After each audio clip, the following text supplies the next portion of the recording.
Question है calculate the mass of non volatile solute. Non volatile solute का क्या find out करना है, हमने मास करना है, जिसका हमें मोलिकुलर मास या मोलर मास दिया है क्या है 40 ग्राम पर मोल, और which should be dissolve in 114 gram octane. Octane क्या दिया है, हमें सॉल्वेंट दिया है, कितना उसका मास है, उसका 114 gram, to reduce the vapour pressure to 80%। तो जिसने क्या किया, जब नॉन वोलेटाइल सोल्यूट को हमने ऑक्टेन 114 ग्राम ऑक्टेन में जब डिजोल्व किया तो इसने 80% वेपर प्रेशर शो किया, मतलब इसका 20% जो वेपर प्रेशर तो वो रिड्यूस हो गया या डिप्रेस हो गया।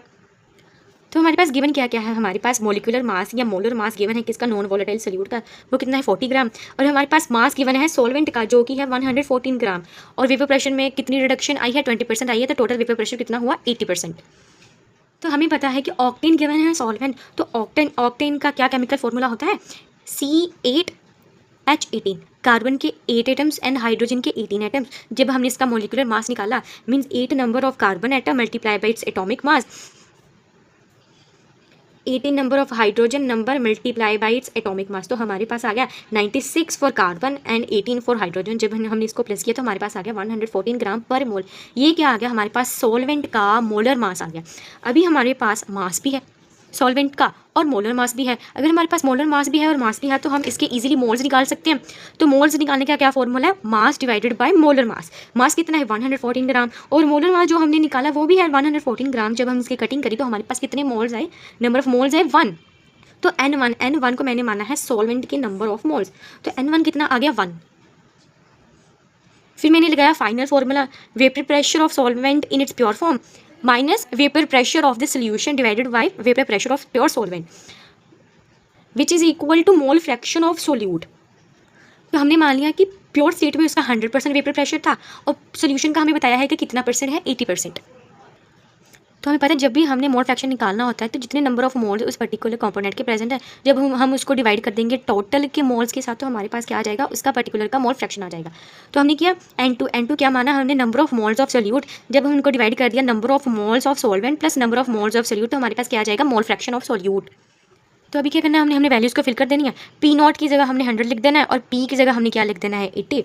100 माइनस 80 डिवाइडेड बाई P0 की जगह क्या आ गया 100 इज इक्वल टू, हमने अभी मोल फ्रैक्शन ऑफ सोल्यूट की जगह पे हमने ये वाला फॉर्मूला लिख देना है। ये वाला फॉर्मूला मैंने सेम लिख दिया यहाँ पे, N2 divided by N1 plus N2, जहाँ पे N2 क्या है number of moles of solute, और N1 क्या है number of moles of solvent. तो हमें पता है N1 की वैल्यू हमने पीछे निकाली, N1 की वैल्यू आई थी 1। यहाँ पे सॉल्वेंट के नंबर ऑफ मॉलिक्यूल्स कितने आए थे 1 मोल, तो हमने N1 की जगह क्या लिख दिया 1। तो हमने जब 100 में से 80 को माइनस किया तो 20 आ गया डिवाइडेड बाय 100। जब हमने इसकी फ्रैक्शन निकाली तो 0.20 है। Same N2 divided by N plus N2, यहाँ पे N1 की जगह मैंने क्या लिख दिया 1 लिख दिया। फिर ये इधर डिवाइडर तो उधर जाके क्या हो जाएगा मल्टीप्लाई हो जाएगा। हमने यहाँ पे फ्रैक्शन निकाली, ये इधर डिवाइडर उधर जाके क्या हो जाएगा मल्टीप्लाई, 1 प्लस N2 ये सारी की सारी जो टर्म है वो इधर आ गई। इधर आ गई तो हमने इसको क्या करना है मल्टीप्लाई, 0.20 को पहले 1 के साथ मल्टीप्लाई किया तो 0.20 आ गया। फिर क्या आया प्लस का साइन, यहाँ पे आ गया प्लस का साइन। फिर 0.20 को N2 के साथ मल्टीप्लाई करना है तो 0.20 सीधा फिर N2 आ जाना है साथ में इज इक्वल टू N2। ये वाली सारी की सारी इधर चली गई थी तो इधर तो सिर्फ N2 ही रह गया। तो हमारे पास आ गया 0.20 plus 0.20 N2 is equal to N2। अभी हमने क्या करना है, N2 वाली जो टर्म है ना वो हमने एक साइड पे ले जानी है। तो 0.20 इधर ही रह गया, तो ये इधर प्लस है तो उधर जाके क्या हो जाएगा माइनस। तो N2 कितने नंबर में है, 1 नंबर में है। तो 1 N2 माइनस 0.20 N2, तो जब हमने 1 में से 0.20 माइनस किया तो हमारे पास आ गया 0.80 N2।